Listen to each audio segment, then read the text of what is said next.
Thank you very much, and welcome to our afternoon sessions, everyone. And this is going to be a little bit of a whirlwind tour of a variety of different modalities that I've been able to experience over several years, as well as very different audiences. In terms of educational modalities, I started out basically with the asynchronous platforms, people doing things at their own times and in their own frameworks, and doing basic blogs and discussion groups and things like that. That's where I started. Moved into all kinds of teleconferencing venues and software. I used Skype tremendously for office hours and for personal consultations. People love to see you talk. They like to see you and connect with you, and as well as the usual text and email correspondence. I'd like to share with you about 4 different projects I was having a great opportunity to work on over the years.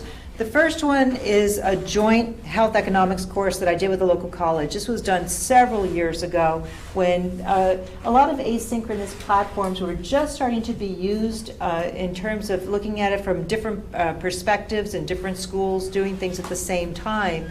And then compressed courses for professionals, people that may not be really into the educational realm and are coming back to school. So that was another challenge altogether. And then I went into international experiences where English was obviously and very much a second language, and we dealt with a lot of different cultural issues, language issues, and you will soon see some timing issues as well. The first one, as I mentioned to you, was actually done a long time ago, and that was in 2003, and it was basically looking at a health economics course with a local college, Union College and the University at Albany. And we taught it through asynchronous platforms. We used Blackboard. They used an equivalent to Blackboard over at Union College. It was an experimental approach in those days of actually having 2 institutions, very different institutions, working together to offer a joint curriculum, to have more cross-semination of ideas and teaching for the students in both institutions. And it was funded through the Innovation for Teaching Award program at the University at Albany. Again, it was just an experimental thing that we were trying to do in those days. The students, basically the goal of it was to test the concept of whether or not distance education in a really technical type of a course like health economics or math or statistics could really be done, and students could actually have an opportunity to understand what's going on in that platform, given that they don't really have a lot of real-time experience with the instructors in a traditional classroom. The course was structured basically like a regular class. The only thing is that people did it on their own times. We had discussions where people, and I think we've already just talked about this, in other words, they did have to have substance to their discussions, not just little quips and quotes, but they really had to think about things, and it was hard for them because economics was a new language, and so they had to really think about how to use these terms and use them intelligently. We tried to have a variety of different deliverables because some people are better in the written word. Some people are better on multiple choice, open-ended questions. So, I mean, we had all kinds of testing platforms going on like you would in the regular classroom. Again, it was just done at different times, and then we would have like a meeting session in a Skype group with small groups in, where I would be teaching somebody over in Union College. The Union College prof would be teaching people over at University at Albany. The thing we learned, and the thing that you will be hearing a lot about, is the fact that you can learn technical courses and technical content with asynchronous learning, such as Blackboard or other types of things where you can do it at your leisure. But we did find, at least in our situation, that you really need that real-time communication, whether it's with Skype, other types of teleconferencing or something like that, because what we were dealing with at that time were undergraduates. Not saying undergraduates are not able to learn effectively. They're really great in terms of the technology and embracing technology, but it was a really hard thing for them to really get their heads around some of the more technical mathematical and statistical concepts, where they really just wanted to talk through the use of the terms and how those terms really relate to real world examples, such as something in the newspaper or a current event. Another thing that we've done, and this is something that's ongoing right now, I direct the Institute for Health System Evaluation at the University at Albany. One of the things that we do is a summer academy, and it's basically there's 6-week courses for people that are out in the field. They want to hone in on certain aspects. We do it in economic evaluations, analytical methods, forecasting. We've done it even in terms of things like, you know, management and leadership, things that go on in the professional world. And we've had everybody come in, from people with public administration backgrounds to public health and medical backgrounds, getting some additional training or trying to brush up on some of the skills they may have had many years ago. This is also done, actually the funding, just so you know how all this stuff actually gets funded, this is really a fee-based endeavor. People pay for a short course. If they complete the whole course, whether they have a project at the end or an exam, a mini exam, they get a certificate of completion from the Institute, and they can actually get other certificates, and they can get like a competency type of a thing that they can present in their professional realm to say that they've completed certain modules. These are real-time courses. This is where we're starting to change our modality a little bit. We don't do this asynchronously. We do it through a platform called Adobe Connect, and it's real-time teleconferencing. It's almost like, you know, when we first started, it looked a lot like what you'd see on PBS, where they used to have the correspondence courses. You'd have, you know, you'd be on for like an hour or so, an hour and a half. On Mondays is the time that we would do it, where most students could actually tune in at that time. It would be like Monday at 8 or 9. And we'd archive them. And so you'd have the real-time experience. People do Q&A during these real-time experiences. And then they'd have archived programming that they could look at it many times as they'd want to. And that actually helped a lot, because for the students that have not been in the classroom for a really long period of time, sometimes they just don't get it the first time they hear it, even though it is real and live and they get questions and answers going. They did need to review it quite a bit.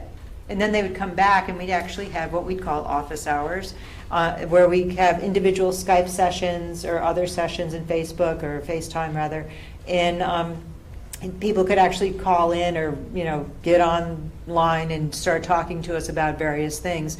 So, and what we would do is we'd also, in these particular things, do some real world examples in these short courses as well, because these people are out in the field.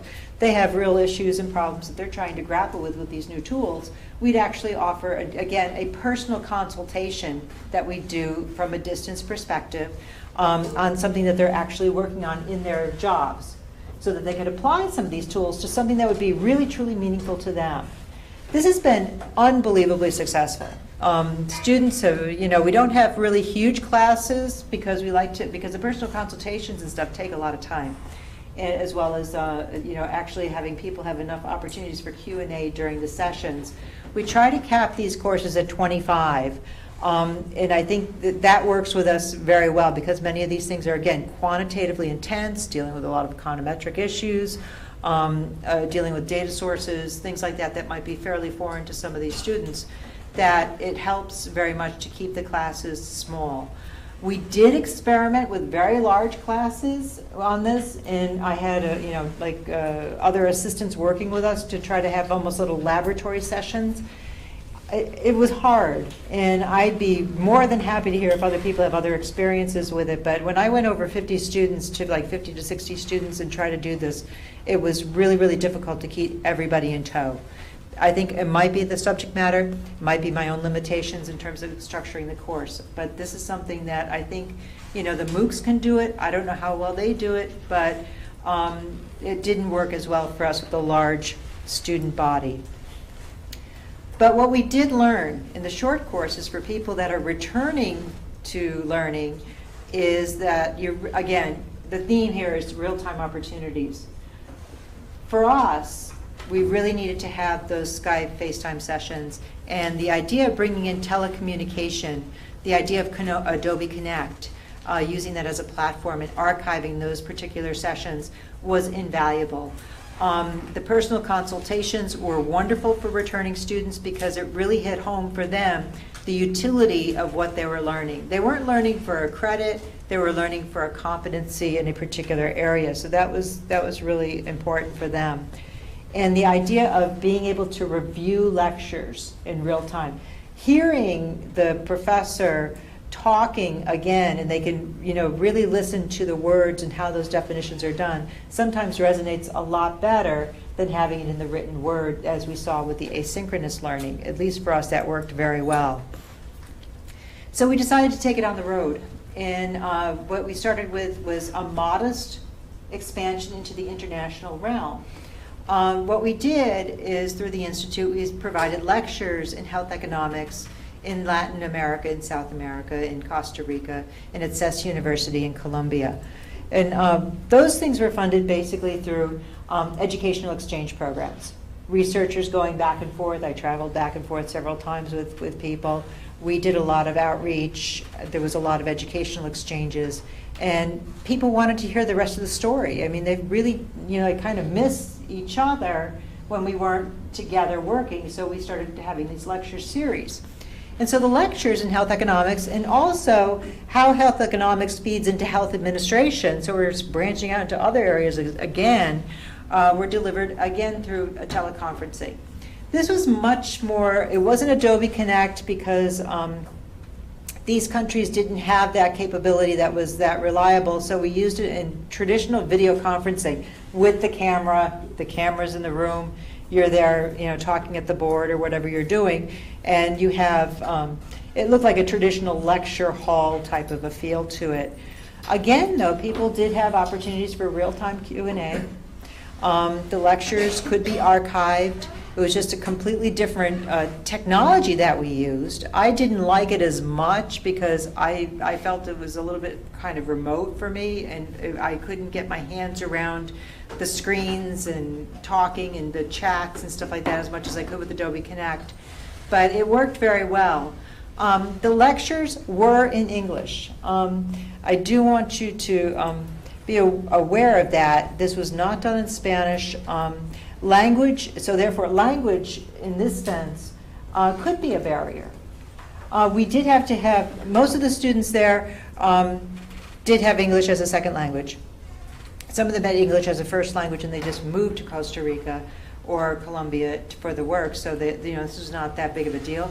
But we did have bilingual facilitators in country in case there were some issues or questions about how terms were being used and how we're actually, and we had to really be careful how we explain things too, to keep things crystal clear, keep the jargon low, really keep it simple, because we wanted people to really fully understand what was going on, and also using in-country examples as much as possible. We didn't just beam in lectures from the U.S. health economic realm or the health system realm or something like that. We actually tried to get really involved with what was important to a Costa Rican student, what was important to a Colombian student, what were some of the issues in their health economies that were really, that they could take home and say, yeah, I can understand this, I can understand what's going on. But we did find that even with this lecture series that we did, it was not a course yet, it was beneficial. People really enjoyed it. They liked the idea of the Western, the North American teaching style. It was different than theirs. They really enjoyed the idea of having an international experience in the classroom without having to spend the money or the time to go someplace to do it. So then we got really, really ambitious. And we said, okay, this is great. This is working out really well. So now we're going to do semester-long courses. And we're going to do it in Asia. And so what we did is we taught 2 semester-length courses in public health, and the public health was done with an economic lens. So it was really looking at resource planning issues, financing issues, in the economics of burden of disease when we were talking about epidemiology. So it really had an economic feel to it. And our health administration courses were really looking at it from an economic point of view as well. So we had health administration, but it had, 2/3 of it was in health economic issues. These courses, I think, are really exciting because they're sustainable courses, and this is what I'd like to bring home in this particular realm, is that they were for medical students. These were not economists at all, dealing with public health, and they were trying to understand how to grapple with their system and resource issues in their country to better promote health and welfare. In this case, it was Hanoi, but many of them also went down to Ho Chi Minh City and other areas as well in Vietnam. Believe it or not, even with the 13-hour difference, these were done in real time. I would get up at 7:30 in the morning, and they would be there very nicely at 7:30 at night, 8 o'clock at night, sitting there and saying, we're going to do our course. The hard part was the fact that, in my opinion, I felt like I had the weirdest sleep cycle, because they would oftentimes be thinking of questions during their daytime while they're doing their work, and I'd be getting bings on my phone and all kinds of stuff, Skype jingles and stuff on my computer, because at 2 o'clock in the morning, which is their 3 o'clock or 1 o'clock in the afternoon, depending on what time of the year it is, they were having their questions and they're working on their problems and they want to talk and they want to see what's going on. So I got into this rhythm that at 2 o'clock in the morning I would be up, just kind of having a coffee or something like that and doing a Skype session and just dealing with it. That's okay. The Skype sessions were great. They were great for Q&A, great for cultural awareness, great for learning English. Many of them were practicing their English with me a lot. It was a lot of fun, but it is tremendously time intensive. I mean, this is a semester length course, both of them were. So I was in Vietnam, a month for each course. 2 weeks in the beginning to get everybody set up, let them understand who I am, work on establishing some projects, because they were all medical students working on practicums and things like that, so they would work on that. And I also, the reason why I was there for a long period of time for each course was that I was working on a train-the-trainer model. I wanted these courses to be sustainable, and this was one of the foundations of this particular endeavor, is that through the State Department we got funding through that was called the Vietnam Educational Foundation, which is a cooperative agreement between the U.S. and Vietnam to build the infrastructure of Vietnam and to build the educational capacity of Vietnam. So a lot of time had to be spent in country to set up facilitators to teach that course once we left. And so that was a lot of time. It was a wonderful experience, but you have to really plan accordingly if you have other teaching obligations or other research obligations in your own home country as well. All the teaching was done in English. Great for me, because I know very little Vietnamese. I can order food and that's about it.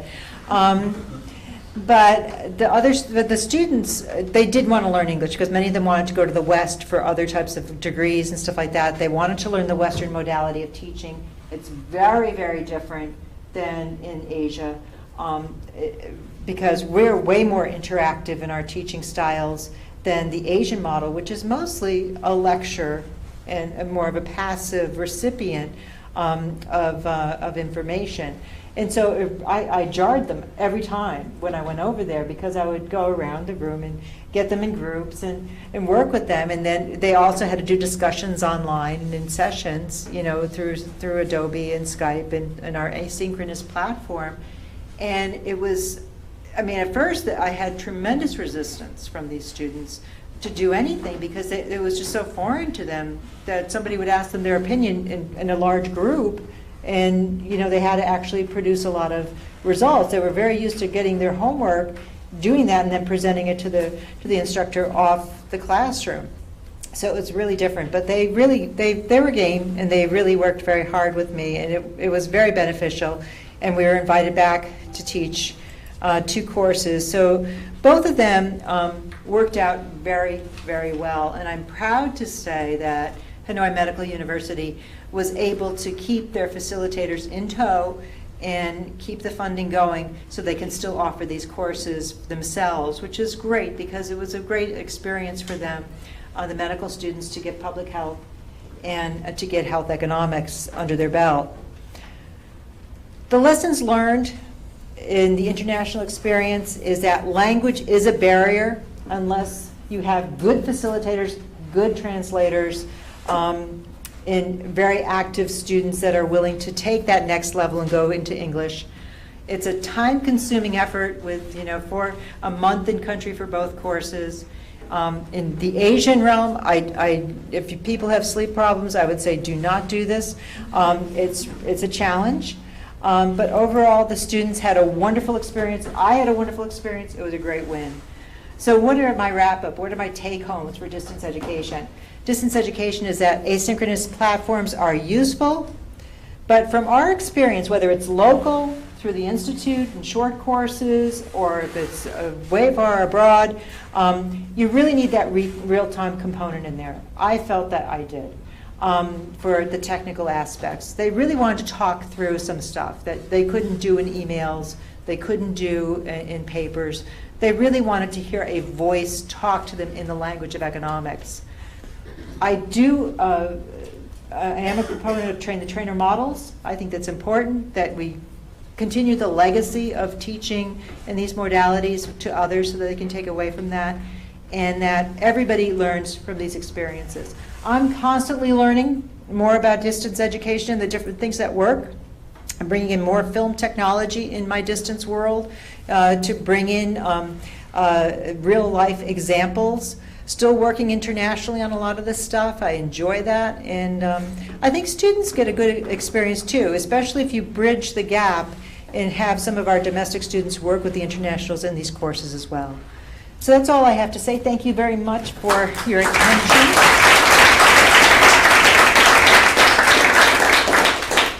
We just have a couple of minutes for questions, if anybody has any. Yes.